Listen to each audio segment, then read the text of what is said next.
Don't have a lot of additional detail to offer you about the attack yesterday at the Abbey Gate, but I can confirm for you that we do not believe that there was a second explosion at or near the Barron Hotel, that it was one suicide bomber. We're not sure how that report was provided incorrectly, but we do know it's not any surprise that in the confusion of very dynamic events like this can cause information sometimes to be misreported or garbled. We felt it was important to correct the record with you all here. You've now seen that we've updated our casualty list to include a 13th service member killed in action. Our thoughts and prayers continue to go out to the families and to the teammates that we have lost. This is a devastating time for these Gold Star families, a title no one wants to hold, but we absolutely hold in the utmost respect. I can also report that 2 flights landed at Ramstein today carrying our wounded personnel from the attack.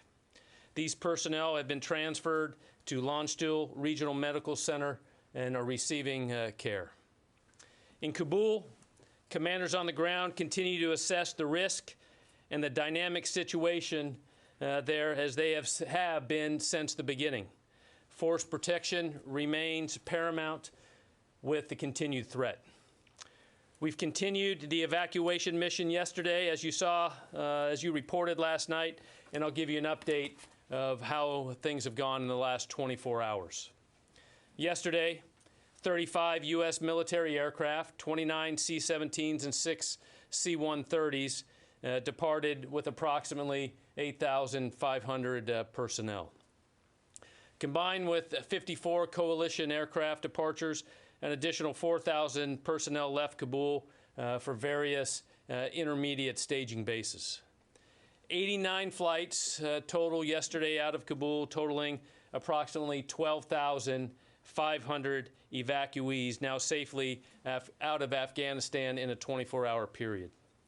In the past 24 hours, more than 300 American citizens were evacuated from Afghanistan, bringing our updated total to approximately 5,100.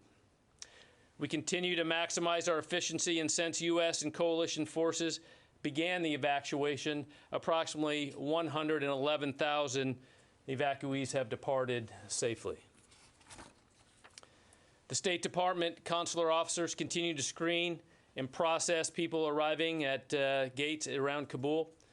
Some gates have been closed, as we reported, but American citizens, SIV applicants, and vulnerable Afghans who have the designated and proper credentials will continue to be processed for departure from the airfield. There are still approximately 5,400 individuals on the airport as of this report awaiting for flights out of Afghanistan.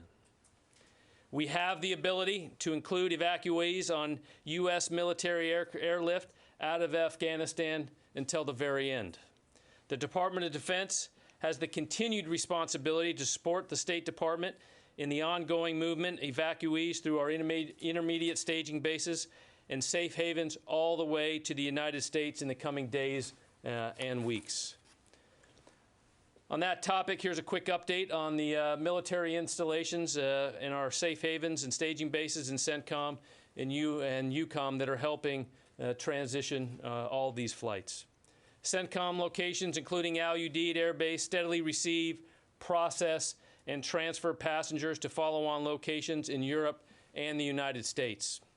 Today, EUCOM will receive about 19 flights and approximately 5,000 passengers in Germany, Italy, and Spain, including the Naval Station Rota. In turn, 6 flights will transport about 3,300 people from Europe to the United States.